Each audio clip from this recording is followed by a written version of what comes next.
এ কিশোর যুবক ছেলে, প্রিয় ভাই আমার, বন্ধু আমার, রাতের অন্ধকারে কিংবা দিনের আলোতে, একাকী কিংবা গোপনে তুমি যে মোবাইলে উলঙ্গ ছবি দেখো, নারী দেখো, জিনা ব্যভিচারের দৃশ্য দেখো, হারাম ছবি দেখো, দোস্ত আমার, মা দেখে না, বাবা দেখে না, এলাকাবাসীর কেউ জানে না, কিন্তু নাফরমান মনে রাখো তোমার মালিক দেখে। যে তোমাকে চোখ দিছে তিনি দেখে, যে তোমারে ব্রেন দিছে তিনি দেখে, যে তোমারে হৃদয়ের স্পন্দন অক্সিজেন দিছে, যে তোমারে নিঃশ্বাস নেওয়ার ক্ষমতা দিছে তিনি কিন্তু দেখে, তিনি দেখে। এই জন্য আল্লাহ তাআলা যেন ডাক দিয়ে বলে, বান্দা আমি কিন্তু দেখি, আমি আছি বান্দা, আমি ঘুমাই নাই। রাতের 2টায় পুরা মহল্লা ঘুমাইছে, আমি মালিক ঘুমাইনি, আমি আছি বান্দা, আমি দেখতেছি বান্দা।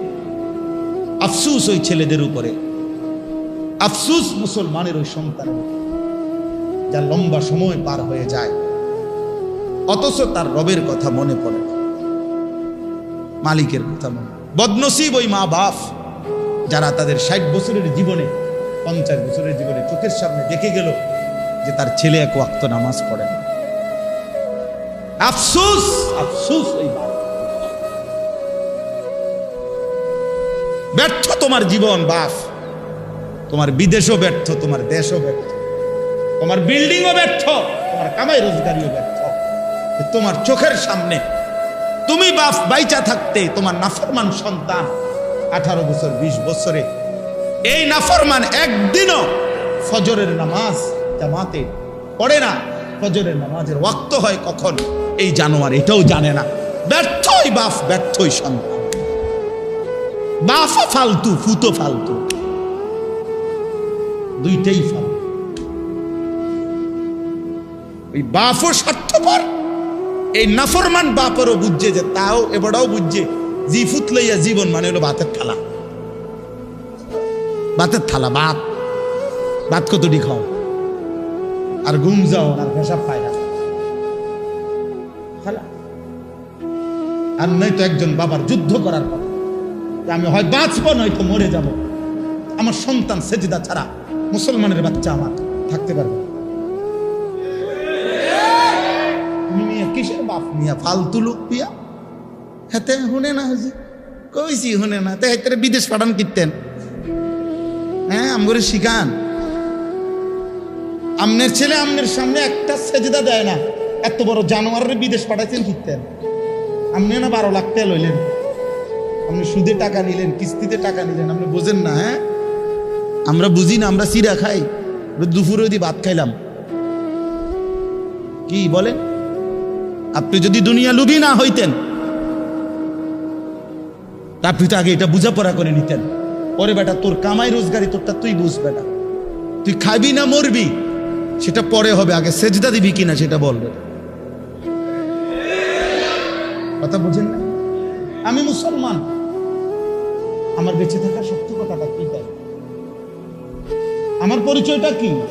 এক মুসলমানের সন্তানের পরিচয় বুঝি এটা যে আমার সন্তান বিদেশ থাকে, আমার সন্তান চাকরি করে, এটা নিয়ে মুসলমানের পরিচয়। মুসলমানের পরিচয় তো হওয়ার কথা ছিল আমিও সেজদা দেই, আমার সন্তানও সেজদা দেয়। কোরআনুল কারীমের মধ্যে আছে, ইব্রাহিম আলাইহিস সালাম দোয়া করছে, রব্বি জাআলনি মুকিমাস সালাহ ওয়া মিন যুররিয়্যাতি। রব্বুল আলামিন আমাকে পুরি নামাজি বানান, ওয়া মিন যুররিয়্যাতি, আমার সন্তানাদিদেরকেও নামাজি বানান। এটা দোয়া। আশ্চর্য হবেন, ইব্রাহিম আলাইহিস সালাম, ওই ইব্রাহিম সূরাটার নামই ইব্রাহিম, যেখানে এই দোয়াটা আছে। তো এখানে লম্বা দোয়া আছে, এখানে 1 পৃষ্ঠার মধ্যে ইব্রাহিম আলাইহিস সালাম অনেকগুলো দোয়া করছে, বুঝছেন? কিন্তু এই কথাটা যখন বলছে যে আল্লাহ আমাকে নামাজি বানান এবং আমার সন্তানাদিদেরকেও নামাজি বানান, এই কথাটা বলার সময় উনি একটা আশ্চর্য কথা বলছে। বলছি কি, রব্বানা ওয়া তাকাব্বাল দুআ। উনি কথাটা এইভাবে বলছে যেন আল্লাহকে, যে আল্লাহ আমার আরো কথা আছে, দোয়া আরো আছে, এটি কমু, তবে এইটা এখনই কবুল করেন। এটি পরে এগুলা দোয়া হইলে হইব, না হইলে নাই। আগে এইটা কি করে নেন, এইটা কোন এখন কবুল করবে। এটা আমার স্পেশালি দোয়া, আমারে নামাজি বানান, আমার সন্তানকে নামাজি বানান। কি বাপ, এটা মুমিনের জীবনের প্রথম দোয়া। কোরআনুল কারীমের মধ্যে আছে, ওই সূরাতেই আছে, আপনারা সবাই জানেন এটা। ইব্রাহিম আলাইহিস সালাম আল্লাহর হুকুমেই হাজেরা এবং ইসমাইল স্ত্রী এবং ছেলেকে কাবা ঘরের কাছে সম্পূর্ণ মরুভূমিতে, একটা গাছ নাই, এক ফোঁটা পানি নাই, একজন মানুষ নাই, খাবারের কোনো ব্যবস্থা নাই, এরকম সম্পূর্ণ ঘাস লতা পাতা পানি তরুলতা বিহীন জনমানব শূন্য দুধু মরুভূমিতে সম্পূর্ণ স্ত্রী এবং সন্তানকে, শুধু এই দুইজন মানুষকে রেখে গেছে আল্লাহর হুকুমে। রাখছে কিনা বলে? এই রাইখা যখন উনি সরে গেছে, স্ত্রী সন্তান থেকে একটু দূরে আসছে, কোরআন শরীফে আছে ইব্রাহিম আলাইহিস সালাম তিনি আল্লাহ তাআলার কাছে তখন একটা দোয়া করছে। কি দোয়া করছে? স্ত্রী সন্তানের জন্য ওই কঠিন মুহূর্তে। এটা এখন গল্প শোনা আর বাস্তবতা অনেক ভিন্ন। আমার ছোট মেয়েটারে রাইখা আমি আপনার হজে গেছি এবার আমার বিবি সহ, তাহলে আমি একবার আমার বিবি প্রতিদিন না হয়তো 2 বার 3 বারও বাচ্চাটার সাথে কথা বলছি, অর্থাৎ সারাক্ষণই মনে হয় বাচ্চা নিয়ে কোনো কান্দে বাসা। তাইলে এই বাবা তার স্ত্রী সন্তানকে, একটা মানুষ নাই এরকম মরুভূমি একাকী জায়গায়, পানি ঘাস লতা পাতা বিভিন্ন জায়গায় রাইখা, কোরআন শরীফের আয়াত, ইব্রাহিম আলাইহিস সালাম আল্লাহর কাছে দোয়া করছে 2 হাত তুলে। এই দোয়ার মধ্যে বলছে বাপ, প্রথম তিনি কি চাই? কই বাবা বসো, আব্বা বসো, এন্ডে আব্বা আব্বু না আসো, আচ্ছা তো বসো। তো ইব্রাহিম আলাইহিস সালাম প্রথম দোয়া করছে, কসম আল্লাহর, কোরআন শরীফে আল্লাহ বলছে ইব্রাহিম নবী এই অবস্থায় স্ত্রী ছেলের জন্য, কুলের বাচ্চার জন্য তিনি প্রথম চাইছে রব্বানা লিউকিমুস সালাহ, রব্বুল আলামিন আর কিছু মিলুক বা না মিলুক, তোমার কাছে প্রথম ফরিয়াদ আমার স্ত্রী সন্তান যেন নামাজ আদায় করে। এই জন্য সন্তানকে দিন শিখান, আল্লাহর সাথে জুড়ে দেন, কোরআনের সাথে জুড়ে দেন। একটা ছেলে মেয়েকেও আল্লাহর দিন থেকে বঞ্চিত করবেন না। আল্লাহ আমাদেরকে তৌফিক দেন। তো প্রায় এই জন্য বলি আমি যে মানে প্রত্যেক বড় মোবাইলওয়ালা যার হাতে একটা মোবাইল আছে, বড় এই মোবাইলেরই, সেইতেই একজন সাংবাদিক, এইতেই একজন বুদ্ধিজীবী। বাংলাদেশে যদি মনে করেন 5 কোটি মানুষের হাতে একটা বড় মোবাইল থাকে, 5 কোটি বুদ্ধিজীবী, 5 কোটি সাংবাদিক, এবং এই 5 কোটি মোবাইলওয়ালা দেশবাসীকে বুদ্ধি দিতে আছে, এভাবে করেন, ওইটা করেন, এখন এটা করা উচিত, এখন ওইটা করা উচিত। আর তোমার কি উচিত? আমার উচিত মোবাইল টিপা, বাকিদের উচিত আমি যে বুদ্ধি দেয় ওইটা করা। বুঝেন নাই কথা? বাকিরা আমার বুদ্ধিতে কাজ করবেন আর আমি শুধু মোবাইল টিপ। আফসুসের এই কয়েকদিন আগের ওই যে ওই যে নোয়াখালীতে যে প্রবাসী লোকটার 7 জন পরিবারের সদস্য যে মারা গেল, মাইক্রোটা যে পড়ে গেছে পানিতে, শুনছেন না? এটা একই পরিবারের বেচারার, সব শেষ। তার আমি সাক্ষাৎকার দেখছি, আর সে আফসুস করে চোখের পানি ফেলে বলছে, যে কত শত শত মানুষরা আমি চিল্লাইয়া কাঁদছি, ডাকছি, সবাই ভিডিও করে, সবাই ছবি উঠায়, কিন্তু আমারে কেউ আমার বাঁচাইবার জন্য বলে নাই। এটা হয় বলছে, কি পরিমাণ বদনসিব এই জাতি, কি পরিমাণ বদনসিব। বেচারা কাঁদতে কাঁদতে এটা বলছে যে আমার মানুষগুলো এভাবে মারা যাইতেছে, ওরা সবাই ভিডিও করতেছে।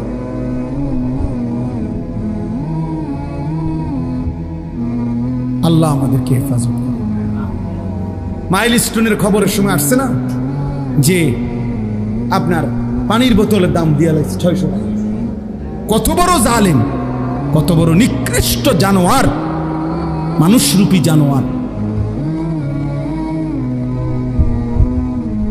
কত বড় নিকৃষ্ট বলে। রিক্সা ভাড়া ডাবো নেও না, অগ্নিদগ্ধ ছেলেটারে উঠাইতেও চায় না। ভাড়া দিব কে? তুই মরে গেলে আমার কি? আমার ভাড়া দরকার। আরবি ভাষার একটা গুরুত্বপূর্ণ প্রবাদ, তোমারও দোষ আছে, মানুষেরও চোখ আছে। এটা আরবিতে বলে আর কি, ওয়াফিকা উয়ুবুন, তোমার মাঝেও দোষ আছে, ওয়ালিন্নাসি আয়ুনুন, মানুষেরও কি আছে? চোখ। মানুষ দেখতে ভুল করেন। হ্যাঁ, আপনি বইয়া সাদওয়ানে বিড়ি খাবেন, মানুষে আপনার আল্লাহ সাসার মতো জোনায়েদ বাগদাদি আর নাই। মানুষে বেকুব, মানুষে ভাত খায় না, মানুষে জিরা খায়। হ্যাঁ, এই জন্য ভালো কাজ করা, নেক কাজ করা। তা আমি বলতেছিলাম যে এই ছোট্ট মাদ্রাসায় মাওলানা আনাস গড়ছে, ফিকির করছে দ্বীনের জন্য। আল্লাহ তাআলা যেন এটুকু ভালো কাজে উত্তম বিনিময় দেন। ইখলাস ও তাকওয়া। আমার শায়েখ আল্লামা মুফতি মুশতাকুর নবী কাসেমি হুজুর সব সময় বলে, এটা ইখলাস ও তাকওয়া মানে এক হলো আল্লাহর জন্য, দুই হলো গুনাহমুক্ত। তাকওয়া মানে গুনাহমুক্ত, আর ইখলাস মানে আল্লাহর জন্য। দুই জিনিস যদি ঠিক মতো হয় বিফলে যাবেন।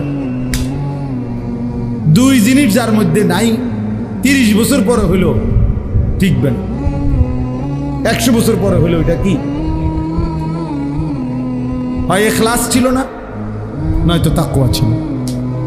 গুনাহমুক্ত না, গুনাহমুক্ত হিসাবে 2 নম্বর, আখলাকে 2 নম্বর, সুদূর বুদুর, খালাস। 2-4-10 বছর 20 বছর খুব রমরমা গেছে, এরপরে শেষ। এই জন্য ইখলাস ও তাকওয়া যেই কোনো নেক আমল করলে এটা পৃথিবীতে টিকে থাকে। ফাআম্মা যাবাদু ফায়াযহাবু জুফাআন ওয়া আম্মা মা ইয়ানফাউন নাস ফায়ামকুসু ফিল আরদ। কোরআন শরীফের আয়াত। আল্লাহ বলছে যেটা ফেনা সেটা পারে গিয়ে শুকিয়ে যায়। সমুদ্রের এই উথাল পাতাল ঢেউয়ের মুখে যেই ফেনা হয় সাদা, এটা বারবারই পারে আইসা বাড়ি খাইয়া শুকিয়ে যায়, হারায় যায়, পানি থাইকে যায়, ফেনা মিলিয়ে যায়, শুকিয়ে যায়। কিন্তু যেটা উপকারী পানি সেটা থেকেই যায়। ফায়ামকুসু ফিল আরদ, ওটা জমিনে থাকে। এজন্য কারো 1200 বছর আগের, 1000 বছর আগেরও খেদমত আজও পৃথিবীতে আছে। ওই যে আল্লাহ তাআলা কবুল করে নিছেন। আমি শুরুতে এটা বলে নিলাম, আপনারা সবাই মিলে আলহামদুলিল্লাহ প্রত্যেকের জায়গায় ভালো কাজ করার চেষ্টা করুন। বলেন ইনশাআল্লাহ। আল্লাহ তাআলা আমাদেরকে তৌফিক দান, আল্লাহ তাআলা আমাকেও তৌফিক দান। 2টা আয়াতে পড়ছি, এবার 2 আয়াতের তর্জমা শুনুন। আমরা মুমিন, আমরা মুসলমান, যুবক ভাই তোমরাও আমরাও, আমরা প্রত্যেকেই আসলে এই বাস্তবিক অর্থে মুসলমান। এটুকু পরিচয় আমাদের প্রিয় পরিচয়, শ্রেষ্ঠ পরিচয়। মুসলিম এই পরিচয়ের চাইতে দামি কোনো পরিচয় হইতে পারে না। এর চাইতে দামি কোনো সম্বন্ধ, সম্পর্ক, ইসলামের সাথে আমার সম্পর্ক, তার চাইতে দামি কোনো শব্দ পরিচয় হতে পারে। এই জন্য আমরা মুসলমান, আমরা মুমিন। আর যে মুসলমান, যে মুমিন, তার সব কিছু নিয়ন্ত্রিত। নিয়ন্ত্রিত অর্থাৎ আমার হাসি কান্না, আনন্দ বেদনা, আবেগ অনুভূতি, আচরণ উচ্চারণ, চাল চলন, লেবাস পোশাক, চুল চেহারা, কথাবার্তা, ভালোবাসা বিরোধিতা, আমি পক্ষে থাকা বিপক্ষে যাওয়া, সব কিছুই আমার বাজার ব্যবসা, আয় রোজগার, আমার জিন্দিগির সেকেন্ড সেকেন্ড টয়লেট বাথরুম পেশাব পায়খানা সর্বকিছুই নিয়মের অধীন। নিয়মের অধীন, যেহেতু আমি মুসলিম, যেহেতু আমি মুমিন। এই কথা আমাদের এটা বোঝা উচিত। এই বাঁধন থেকে যে ছুটে যায়, নিয়মের অধীনে যে ছুটে যায়, এই বাঁধন থেকে বাস্তবিক অর্থে সে আর মানুষ থাকে না। নফসের তাবেদার, শাহওয়াতের তাবেদার, মনের চাহিদার তাবেদার, মনের খেয়াল খুশির অনুসরণকারী। বারবার আমি কোরআনের মধ্যে আছে, বারবার আমি বলি যে সে মানুষ না। আল্লাহ তাআলা বলছে তাকে ফামাসালুহু কামাসালিল কালব, সে কুত্তার মতো। কোরআন শরীফের আয়াত, কালব, সে কুকুর। কালবুন অর্থ কুত্তা, কুকুর। আল্লাহ বলছেন যে মনের ইচ্ছা মতো চল, আমার মনে যা ভাল লাগে, আমি যখন যেটা যেখানে দেখি, যখন যেটা আমার চয়েস হয়, সেটাই আমার চলার গতি। আমি সুনির্দিষ্ট কোনো কারো নিয়ম পদ্ধতি, শরীয়ত বিধান আমি মানি না। আল্লাহ তাআলা বলছে এমন মানুষ মূলত মানুষ না, সে কুকুরের মতো। প্রতিটা ভালো আয়োজন, এখানে একটা সুন্দর কথা লিখছে, প্রতিটা ভালো কাজ একটি দান, একটি সাদাকা। কুল্লু মারুফিন সাদাকা। নবী সাল্লাল্লাহু আলাইহি সাল্লাম বলছেন প্রত্যেকটি নেক কাজ সাদাকা, এক একটা দান। এজন্য যে যেখানে যেভাবে আছে প্রত্যেকেরই উচিত ভালো কিছু করার চেষ্টা করা, ভালো কিছু করার চেষ্টা, ভালো কিছু করার চেষ্টা। এটা প্রত্যেকের মধ্যে মুমিন মুসলমান হিসাবে সত্তাগতভাবে থাকা উচিত। আল্লাহ নবী সাল্লাল্লাহু আলাইহি ওয়াসাল্লাম হাদিসের মধ্যে এটা খুব উৎসাহ করেছেন। নবীজি বলছেন তুমি প্রয়োজনে ওয়ালাউ আন তুফরিগা মিন দালউইক, মানে আরেকজন লোক, তুমি আগে এক বালতি পানি নিছো, এখন একজন লোক আসছে আরেকটা বালতি পানি নিবে। এখন হতে পারে ওই লোকটা দুর্বল, তো নবী সাল্লাল্লাহু আলাইহি ওয়াসাল্লাম বলেন তোমার বালতির পানিটা ওরে দিয়ে দাও ঢাইলা, তুমি আবার নতুন এক বালতি পানি নিয়ে নিলা, যেহেতু তোমার সবল। আল্লাহ নবী সাল্লাল্লাহু আলাইহি ওয়াসাল্লাম বলেন এইটুকু ভালো কাজ যে নিজের বালতি থেকে তার বালতিটা পুরাইয়া দিলা, এটাও সাদাকা, এটাও আল্লাহর রাস্তায় সাদাকা করার সওয়াব মিলে।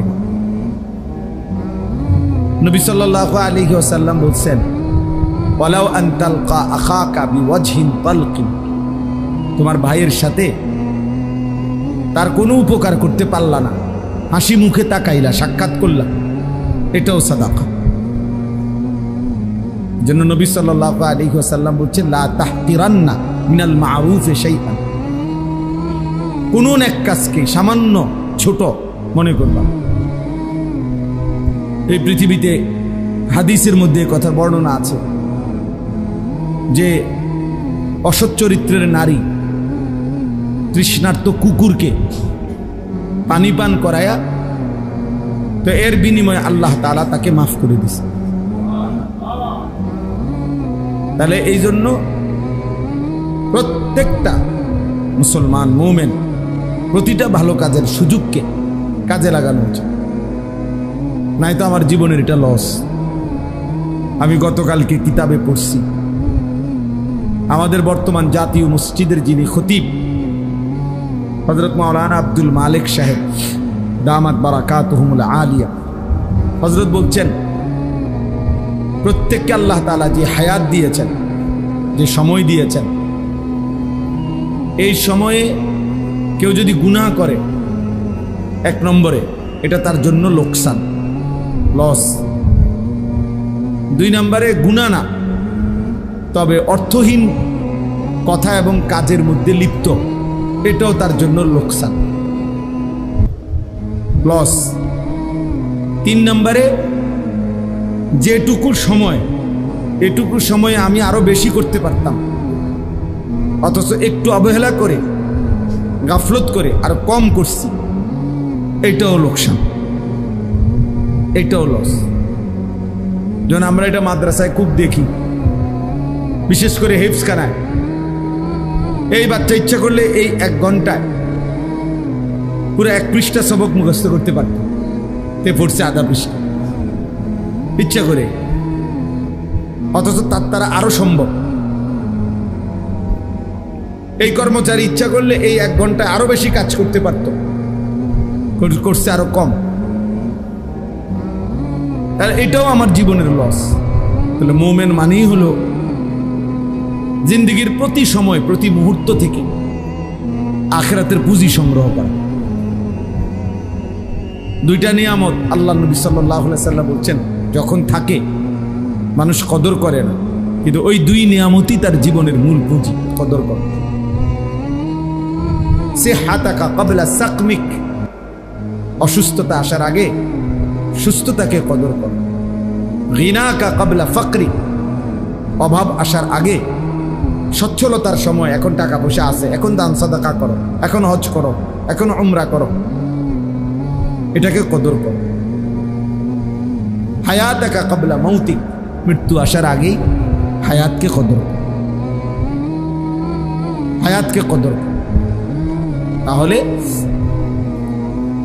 আমরা প্রত্যেকে এটা মনে রাখতে হবে, প্রত্যেকের উচিত যে যেভাবে যার যার সামর্থ্য অনুপাতে ভালো কাজের ফিকির করা, ভালো কাজের ফিকির অন্তরে আসা। বুজুর্গানে দিন বলেন, ওলামায়ে কেরাম বলেন, এটা আল্লাহ তাআলার পক্ষ থেকে বুশরা, মুমিনের জন্য একটা সুসংবাদ যে তার অন্তরে নেক কাজের, ভালো কাজের ফিকির আছে।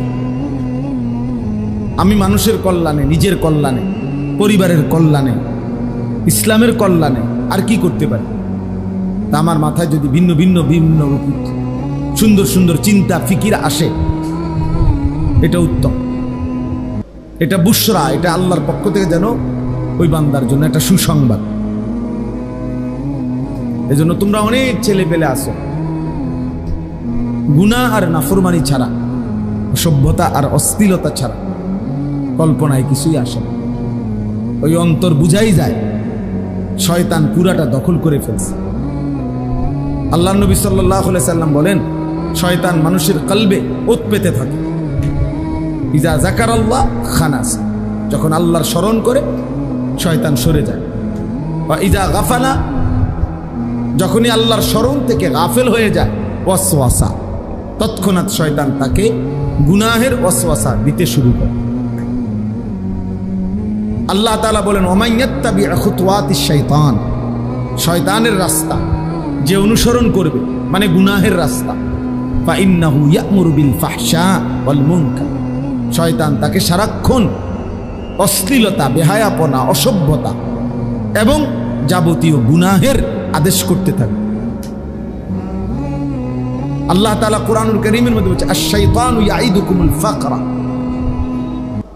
শয়তান তোমাদেরকে অভাব এবং দারিদ্রতার ভয় দেখাবে, এবং ওয়া'মুরু বিল ফাহশা'i ওয়াল মুনকার, অশ্লীলতার, বেহায়াপনা, গুনাহের কাজের আদেশ করবে। তাহলে অবসর থাকলেই শয়তান এসে বাসা বাঁধবে, আর তখন শয়তান যারে ধরতে পারে তাকে সে শুধুই অসভ্যতা, অশ্লীলতা। শয়তানের প্রথম কুমন্ত্রণা কি? শয়তানের প্রথম কুমন্ত্রণা হলো নারীকে কেন্দ্র করে গুনাহ। এটা মনে রাখবে, জোয়ান হোক বুড়া হোক, শয়তানের কাছে যে ধরা খায়, শয়তানের কাছে যে নিজেকে সঁপে দেয়, শয়তান মানুষকে দিয়ে প্রথম কি করাইতে চায়? নারীকে কেন্দ্র করে গুনাহ করাইতে চায়। এই জন্য বুড়া মানুষ চা দোকানে গেলেই উনি বসে বসে টেলিভিশনে যায়, অথচ বুড়ো হয়ে ওনার জানে ওনার শরীরে টেম্পার নেই, ওনার কোনো জওয়ানি নাই, কিন্তু এরপরেও উনি এই নারীর ছবি, নাচ গান নির্লজ্জ বেহায়ার মতো তাকায় তাকায় দেখে, তাকায় তাকায় দেখে। শয়তান তাকে এমন নির্লজ্জ বানায় দিছে যে তার নাতির সমবয়সী, ছেলের সমবয়সী ছেলে পেলেও আশেপাশে থাকে, কিন্তু বুড়া মিয়া এমন অসিব্য, এমন লজ্জা শরমহীন যে ওনার হায়াও লাগে না যে আমি কার সামনে বেড়ি চাই।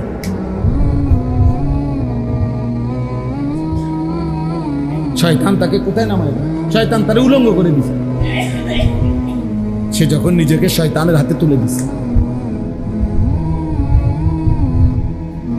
উনি যখন নিজেকে শয়তানের হাতে তুলে, তো শয়তান তাকে যেন বিবস্ত্র করে দিছে, একেবারে বেহায়া বানায় দিছে। এজন্য অবসর থাকতে নাই।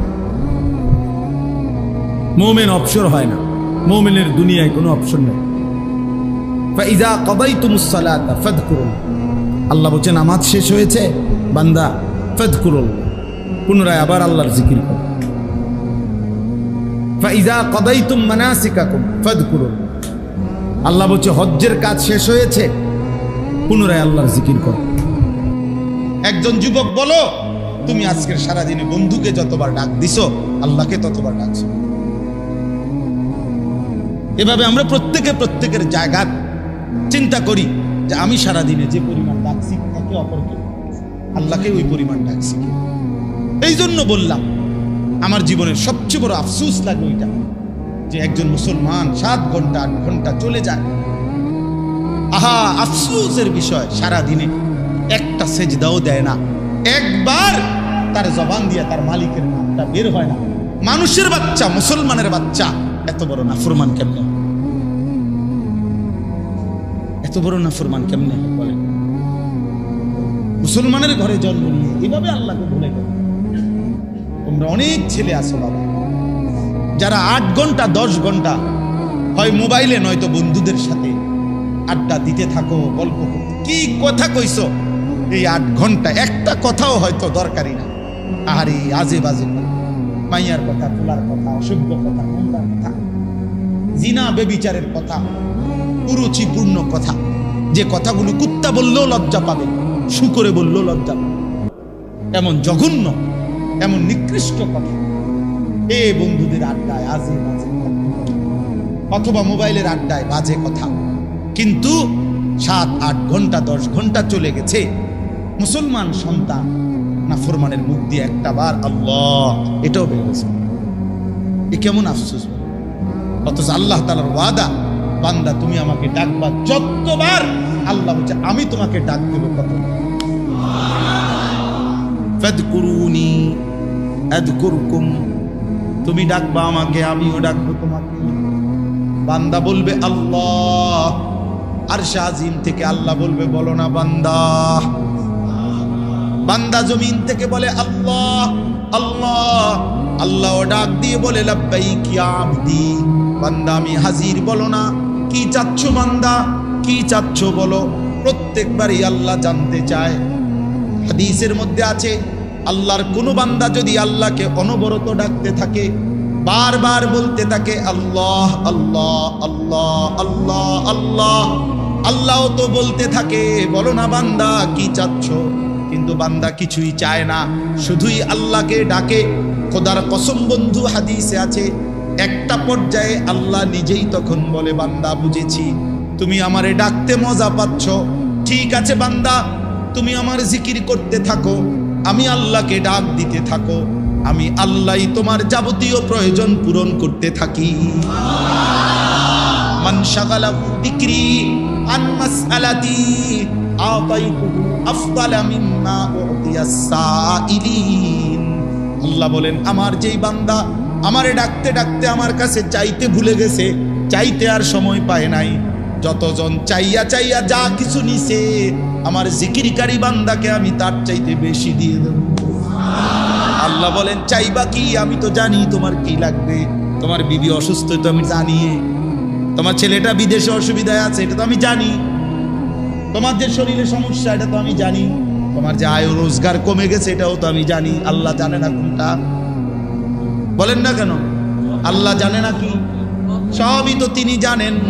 এজন্য বলে বান্দা তুমি ডাকতে থাকো, আমি দিতে থাকি। আযকুরুল্লাহা কাযিকরিকুম আবাআকুম আও আশাদ্দা যিকরা। আল্লাহ বলেন বেশি বেশি আমি আল্লাহকে ডাকো, কমপক্ষে দুনিয়ায় যাকে যত ডাকো তার সমপরিমাণ হলেও আমি আল্লাহকে ডাকো। এবার আল্লাহ বলেন ফামিনান নাসি মান ইয়াকুলু রব্বানা আতিনা ফিদ দুনিয়া ওয়া মা লাহু ফিল আখিরাতি মিন খালাক। আল্লাহ বলেন মানুষ দুই ধরনের হয়। এক ধরনের মানুষ হচ্ছে কিছু মানুষ এমন যারা দিবানিশি আল্লাহর কাছে বলে, আল্লাহ আমারে যা দিবেন শুধু দুনিয়া দেন। রব্বানা আতিনা ফিদ দুনিয়া। আল্লাহ বলেন কিছু মানুষ আছে এমন যাদের বক্তব্য একটাই, আল্লাহ যা দিবেন আমারে দুনিয়ায়। এখানে রব্বানা আতিনা ফিদ দুনিয়া শুধু বলছে, অর্থাৎ আল্লাহ বুঝাইতে চাচ্ছে এই নাফরমান বান্দার চাহিদা হলো, আল্লাহ আমি শুধু দুনিয়া চাই। এবং কেমন দুনিয়া চাই? আমি যেমনে চাই এমনে চাই। আমনে কোনো বুঝ বুদ্ধির দরকার না, আমি যেটা যেমনে কই এমনে দেন শুধু আমার। আল্লাহ আমি চাই 4 বিল্ডিং করতে, আপনি করাই দেন। আমি চাই 2টা বাড়ি করবো, আমার 2টা বাড়ি যেন হয়ে যায়। আমি চাই 3টা ছেলে বিদেশ পাঠাইতাম, ওরা যেন বিদেশ যাইতে পারে। আমি চাই এদিক দিয়ে 30 শতক জায়গা কিনতাম, আমার এটা যেন কিনা হয়ে যায়। আল্লাহ বলেন এরকম অসংখ্য বান্দা আছে যাদের চাওয়া শুধুই দুনিয়া, এবং সে যেমনে চায় এটা কি উত্তম না অনুত্তম, আমার জন্য উচিত হবে না অনুচিত হবে, উপকারী হবে না অপকারী হবে, হালাল না হারাম, এত কিছু আল্লাহ আপনার বুঝানোর দরকার না। আমি যেটা কইছি এটা দেন। রব্বানা আতিনা ফিদ দুনিয়া, আল্লাহ শুধুই দুনিয়া দেন। আল্লাহ বলেন ওয়ামা লাহু ফিল আখিরাতি মিন খালাক। আল্লাহ বড় সাংঘাতিক কথা বলছে। আল্লাহ বলে ঠিক আছে বান্দা, আমি কিন্তু দুনিয়া দেব, যা চাচ্ছ তাই দেব, তবে একটা কথা মনে রাখো, এই নাফরমান আখিরাতে তোমার জন্য 1 বিন্দু অংশ থাকবে না। ঠিক আছে, বিল্ডিং করো, অসুবিধা না, বিল্ডিং এর কাম শেষ হয়ে যাবে। পোলাও বিদেশ যাইবো, বাইতো বিল্ডিং হইব, জমিও কিনবা, বনও খাইবা, বিড়িও খাইবা, চাও খাইবা, গফও মারবা, টেলিভিশনও চাইবা, মানুষের বেডিও চাইবা, অসুবিধা নেই, ভোগ করো। ঠিক আছে, দুনিয়া ভোগ করো, তবে শুধু মনে রেখো ওমা লাহু ফিল আখিরাতি মিন খালাক। আখিরাতে কোনো অংশ মিলবে না, আখিরাতে কিছুই মিলবে না। ঠিক আছে, দুনিয়া ভোগ করো, দুনিয়া ভোগ করেছে। এই আল্লাহ তাআলার কাছে শুধু দুনিয়া চাইতে না, শুধু দুনিয়া চাই, আল্লাহ নারাজ হয়। আল্লাহ যেন বলে বান্দা ঠিক আছে দুনিয়া দেব, তবে আখিরাতে কিছুই দেব, আখিরাতে কিছুই দেব। আমাদের অসংখ্য মানুষের জীবনের দোয়াই এটা। মানুষ হুজুরের কাছে, আলেম ওলামার কাছেও আপনারা অনেকেই এই দোয়া চাইলে শুধু এটাই দোয়া চায়, হুজুর রবিবারে সাড্ডা ডালাই, খাস করে ধরেন 50টা টাকা, খাস করে একটা দোয়া করে দেন। খাস দোয়া মানে এমন দোয়া দিবেন যাতে দোয়ার সাফে ছাদ ডাকবেন, ছাতা দিয়ে দিবেন, ছাদ যাতে জায়গা না থাকে, এটা যাতে নিচের দিকে ডাকবেন। খাস দোয়া নাহলে কেমনি দিব, এটা সাপ দিতে হবে না, এটা খাস দোয়া। এখান দিয়ে দূর দোকানে ভিট লইছি, খাস দোয়া। আল্লাহ রহমতে হুজুর আপনাকে দোয়ায় 10 জনের দোয়ায় 12 লাখ টাকা সুদে কিস্তিতে মিলাইয়া তারে বিদেশ পাঠাইতেছে। একেবারে খাস দোয়া করে। কি দোয়া করতো? খাস দোয়া কেমনে করবে বলে? খাস দোয়া কেমনে? এই সুদের টাকার উপরে দোয়া করতো ইমাম সাহেব। যদি কোনো ইমাম সাহেব এই সুদের টাকার উপরে দোয়া করে, ইমাম সাহেবের ইমান থাকবে না। ইমাম সাহেবের কি থাকবে না? ওমা হারামের উপরে দোয়া করার অনুমতি আছে? হারামের উপরে দোয়ার অনুমতি নেই। আমি কেমনে বলুম যে আল্লাহ তার সুদের টাকায় বরকত দেন? বুঝেন নাই কথা এটা? আমি এটা কমু কেমনে? আল্লাহ তার কিস্তির টাকায় কি দেন? বরকত দেন। এটা আমার বলার কি অনুমতি আছে?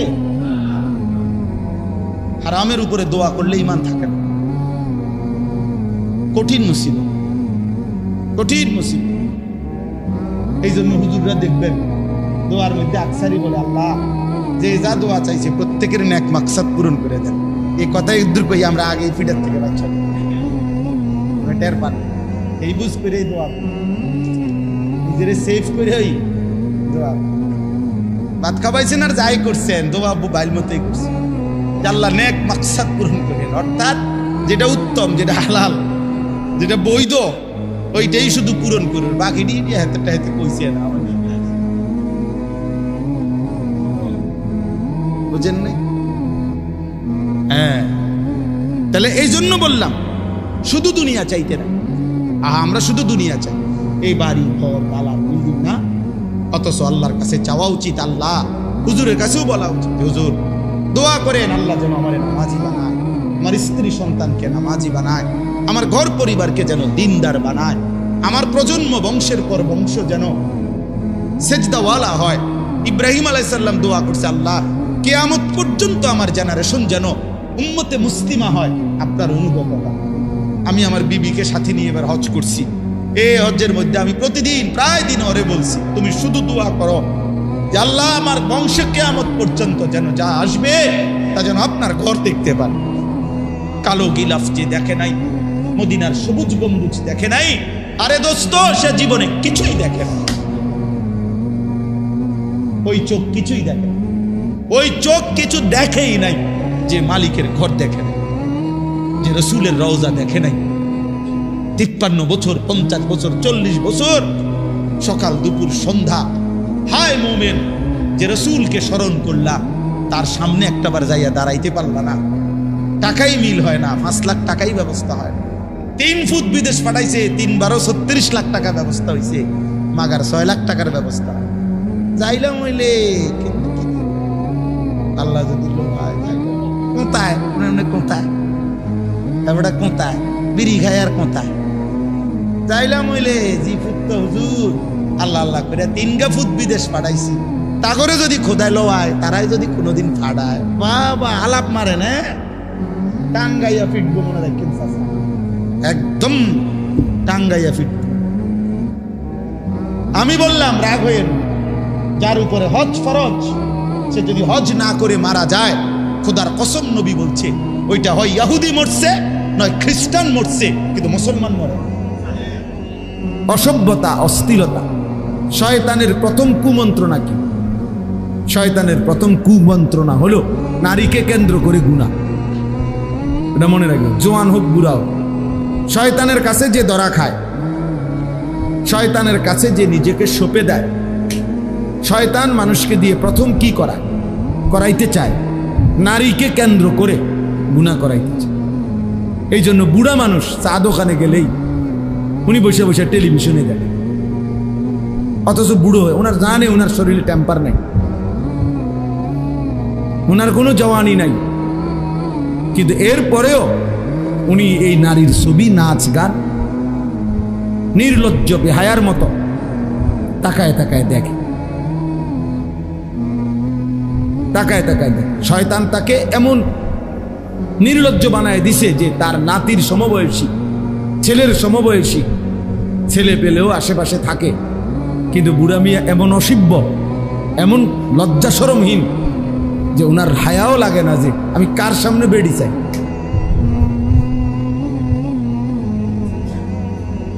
শয়তান তাকে কোথায় নামায়? শয়তান তারে উলঙ্গ করে দিছে। সে যখন নিজেকে শয়তানের হাতে তুলে দিছে, উনি যখন নিজেকে শয়তানের হাতে তুলে, তো শয়তান তাকে যেন বিবস্ত্র করে দিছে, একেবারে বেহায়া বানায় দিছে। এর জন্য অবসর থাকতে নাই। মুমিন অবসর হয় না, মুমিনের দুনিয়ায় কোনো অবসর নেই। ফাইজা কাদাইতুমুস সালাতা ফাযকুরুল্লাহ, আল্লাহ বলেন নামাজ শেষ হয়েছে বান্দা, ফাযকুরুল্লাহ, পুনরায় আবার আল্লাহর জিকির করো। ফাইজা কাদাইতুম মানাসিকাকুম ফাযকুরুল্লাহ, আল্লাহ বলছে হজ্জের কাজ শেষ হয়েছে, পুনরায় আল্লাহর জিকির করো। ওয়ালিতুকমিলুল ইদ্দাতা ওয়ালিতুকাব্বিরুল্লাহ, রমজান মাসের রোজা গুনে গুনে পুরা মাস শেষ হয়েছে, আল্লাহ বলেন শেষ করো রোজা মাস, শেষ হলেই ওয়ালিতুকাব্বিরুল্লাহ, আল্লাহ তাআলার তাকবীর, আল্লাহু আকবারের তাসবিহ পড়তে থাকো। আল্লাহ তাআলা বলছে ওয়াযকুরুল্লাহ ফি আইয়ামিন মা'দুদাত,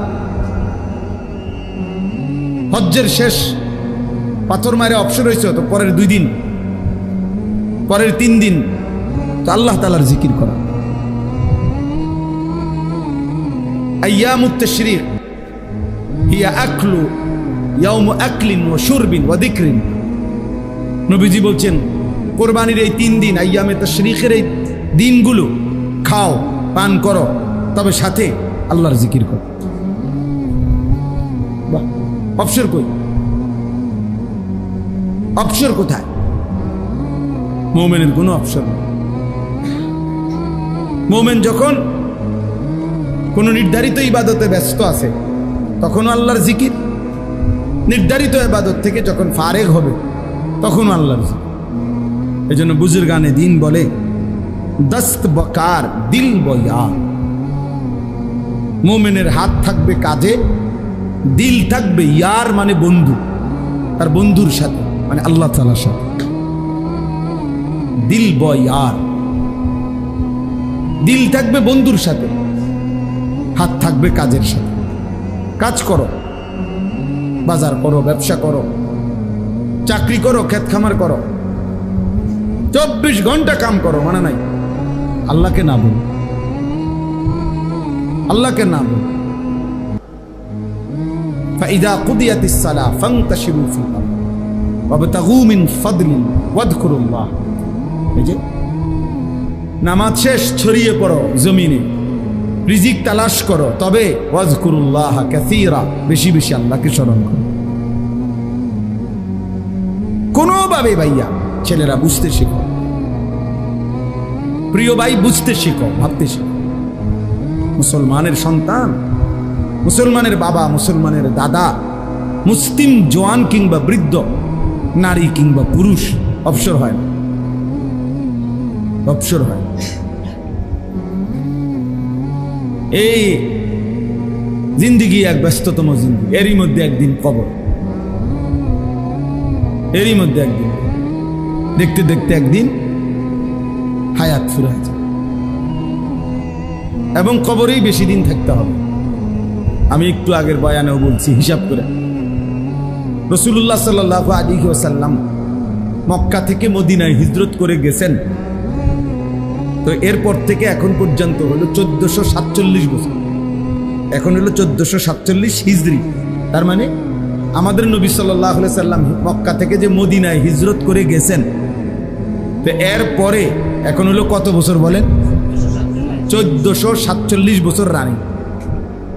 বদরের যুদ্ধ হয়েছে এই হিজরতের 1 বছর পর, তাহলে বদরের যুদ্ধ হয়েছে এখন থেকে নিয়ে 1446 বছর আগে, 1 বছর কমাইলে।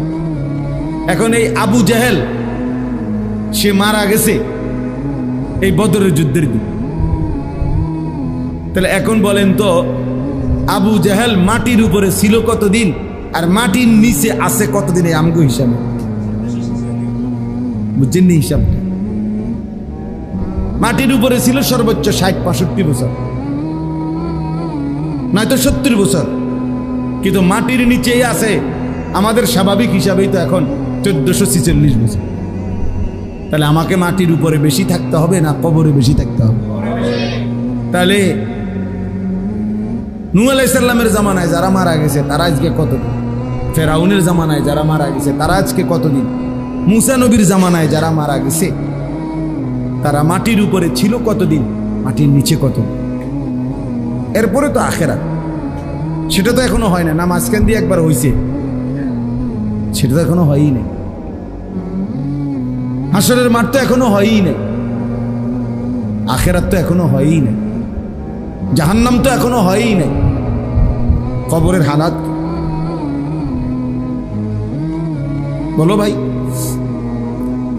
আমার তোমার দাদার যিনি বাপ ছিলেন, মানে আমার মনে করেন আমার দাদার যিনি আব্বা, বা আমার দাদার যিনি দাদা, তো আমার দাদার দাদা যে বছর মারা গেছে সেই থেকে নিয়ে এখন পর্যন্ত, তো এই হিসাব করলে আমার দাদার দাদা মাটিতে উপরে বেশি ছিলেন না কবরে বেশি দিন?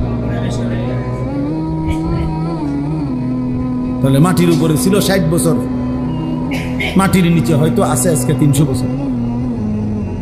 কারণ আমার এইটা হিসাব মিলাইতে হইব না যে আমি, আমার আব্বা, আমার আব্বার আব্বা, আমার দাদা, দাদার বাপ, দাদার বাপের বাপ, তিনি না দাদার দাদা, তাহলে আরো 6 পুরুষ আগে, 60 বছর করে হলো তো 360, 6 36, এই লেগে বললাম 300 বছর। তাহলে ধরেন এই আমার দাদার দাদা আছে আজকে কবরে 300 বছর, কিন্তু মাটির উপরে কি 300 বছর ছিলেন উনি? তাহলে বলেন চাচা, আপনারা বলেন কি বুঝে সাদওয়ানে সময় কাটান? কিসের উপরে? কি বুঝে? আখিরাতের বুঝ হয়ে গেছে, কবরের বুঝ হয়ে গেছে।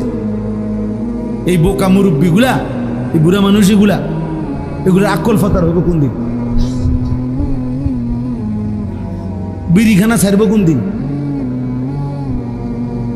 টেলিভিশন দেখা বন্ধ করবে কোন দিন? বলে বিবেক দিয়ে ভাবা উচিত, ইনসাফ করে ভাবা উচিত। এই জন্য বললাম বাবা, কুল্লু মারুফিন সাদাকা, প্রতিটা ভালো কাজ সাদাকা। নবী সাল্লাল্লাহু আলাইহি সাল্লাম বলেছেন, এক অন্ধকে রাস্তা পার করে দেওয়া সাদাকা। এক অন্ধ ব্যক্তিকে রাস্তার সন্ধান বলে দেওয়া, এটাও সাদাকা। হাসি মুখে কারো সাক্ষাৎ করা, এটাও সাদাকা। এই জন্য নওজোয়ান ছেলেরা ভালো কাজের ফিকির করো, ভালো কাজের ফিকির করো। কিছু না কিছু তো করোই, তো সেটা ভালোই করো, যার দ্বারা আখিরাতও মিলবে, মানুষের ভালোবাসাও মিলবে। মন্দ, অসৎ, দুশ্চরিত্র এমন নাফরমানকে বাস্তবিক অর্থে কেউ ভালোবাসা। আমি সব সময় এটা বলি, কত হাজারবার আমি এটা বলছি, মানুষ চিনতে ভুল করেন। পৃথিবীতে কেউ কোনো গাঁজাখোর, ফুট্টাখোর, বাবাখোররে কেউ জোনায়েদ বাগদাদি বলে না। জোনায়েদ বাগদাদিকেও গাঁজাখোর বলে না। মানুষ রাতকে রাতই বলে, দিনকে দিনই বলে, আলোকে আলোই বলে, অন্ধকারকে অন্ধকারই বলে। তুমি নারী দেখবা, ছবি দেখবা, উলঙ্গ দৃশ্য দেখবা, মদ খাইবা, জুয়া খেলবা, মোবাইল টিপবা, সারা রাত উলঙ্গ ছবি দেখবা। তোমার মতো হাইওয়ানকে পৃথিবীর কেউ ভালো মানুষ বলবে। বন্ধু নামের যেই সঙ্গী সাথে, ওরেও যদি আলাদা জিজ্ঞেস করা হয়, সেও বলবে যে তোমার এই দুস্থ যার লগে তুমি চলো, সে কেমন? আস্থা ছিটা, আস্থা বাটফা, একবারে 2 নম্বর, অসৎ। তাহলে কি হলো? আর এজন্য যারা অনেকবার বলছি এটা, অফিকা উয়ুবুন ওয়ালিন্নাসি আ'য়ুনুন, আরবি ভাষার একটা গুরুত্বপূর্ণ প্রবাদ। তোমারও দোষ আছে, মানুষেরও চোখ আছে, এটা আরবিতে বলে আর কি। অফিকা উয়ুবুন, তোমার মাঝেও দোষ আছে, ওয়ালিন্নাসি আ'য়ুনুন, মানুষেরও কি আছে? চোখ। মানুষ দেখতে ভুল করেন। হ্যাঁ, আপনি বইয়া সাদওয়ানে বিড়ি খাবেন, মানুষ আপনার আল্লাহু আকবার, চাচার মতো জোনায়েদ বাগদাদি আর নাই। মানুষ বেকুব, মানুষ ভাত খায় না, মানুষ জিরা খায়। হ্যাঁ, এই জন্য ভালো কাজ করা, নেক কাজ করা। তা আমি বলতেছিলাম যে এই ছোট্ট মাদ্রাসায় মাওলানা আনাস গড়ছে, ফিকির করছে দ্বীনের জন্য। আল্লাহ তাআলা যেন এটুকু ভালো কাজে উত্তম বিনিময়, ইখলাস ও তাকওয়া। আমার শায়খ আল্লামা মুফতি মুশতাকুন নবী কাসেমি হুজুর সব সময় বলে, এটা ইখলাস ও তাকওয়া মানে এক হলো আল্লাহর জন্য, 2 হলো গুনাহমুক্ত। তাকওয়া মানে গুনাহমুক্ত, আর ইখলাস মানে আল্লাহর জন্য। 2 জিনিস যদি ঠিক মতো হয়, বিফলে যাবেন। 2 জিনিস যার মধ্যে নাই, 30 বছর পরে হইলো ঠিকবে না, 100 বছর পরে হইলো এটা কি? হয় ইখলাস ছিল না, নয়তো তাকওয়া ছিল। গুনাহমুক্ত না, গুনাহমুক্ত হিসাবে 2 নম্বর, আখলাকে 2 নম্বর, সুদূর বুদুর, খালাস। 2, 4, 10 বছর, 20 বছর খুব রমরমা গেছে, এরপরে শেষ। এই জন্য ইখলাস ও তাকওয়া যেই কোনো নেক আমল করলে এটা পৃথিবীতে টিকে থাকে। فأما الزبد فيذهب جفاء وأما ما ينفع الناس فيمكث في الأرض। কোরআন শরীফের আয়াত।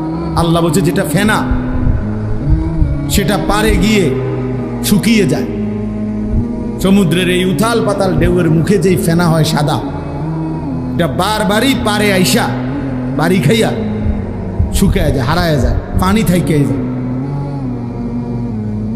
ফেনা মিলিয়ে যায়, শুকিয়ে যায়, কিন্তু যেটা উপকারী পানি সেটা থেকেই যায়। ফায়ামকুসু ফিল আরদ, ওটা জমিনে থাকে। এজন্য কারো 1200 বছর আগের, 1000 বছর আগেরও খেদমত আজও পৃথিবীতে আছে। ওই যে আল্লাহ তাআলা কবুল করে নিছেন।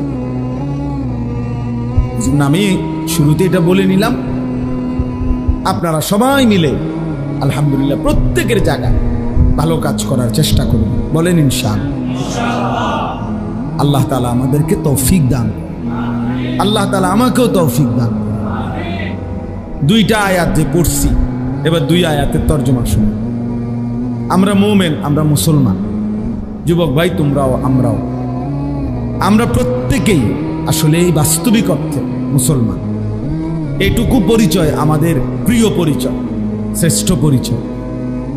মুসলিম এই পরিচয়ের চাইতে দামি কোনো পরিচয় হইতে পারে না। এর চাইতে দামি কোনো সম্বন্ধ, সম্পর্ক, ইসলামের সাথে আমার সম্পর্ক, তার চাইতে দামি কোনো শব্দ পরিচয় হতে পারে। এই জন্য আমরা মুসলমান, আমরা মুমিন। আর যে মুসলমান, যে মুমিন, তার সব কিছু নিয়ন্ত্রিত, নিয়ন্ত্রিত অর্থাৎ আমার হাসি কান্না, আনন্দ বেদনা, আবেগ অনুভূতি, আচরণ উচ্চারণ, চাল চলন, লেবাস পোশাক, চুল চেহারা, কথাবার্তা, ভালোবাসা বিরোধিতা, আমি পক্ষে থাকা বিপক্ষে যাওয়া, সব কিছুই আমার বাজার ব্যবসা, আয় রোজগার, আমার জিন্দিগির সেকেন্ড সেকেন্ড টয়লেট বাথরুম পেশাব পায়খানা সর্বকিছুই নিয়মের অধীন, নিয়মের অধীন। যেহেতু আমি মুসলিম, যেহেতু আমি মুমিন, এই কথা আমাদের এটা বোঝা উচিত। এই বাঁধন থেকে যে ছুটে যায়, নিয়মের অধীনে যে ছুটে যায়, এই বাঁধন থেকে বাস্তবিক অর্থে সে আর মানুষ থাকে না।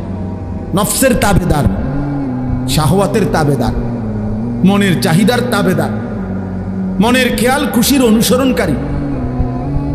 বারবার আমি কোরআনের মধ্যে আছে, বারবার আমি বলি যে সে মানুষ না। আল্লাহ তাআলা বলছে তাকে, ফামাসালুহু কামাসালিল কালব, সে কুত্তার মতো।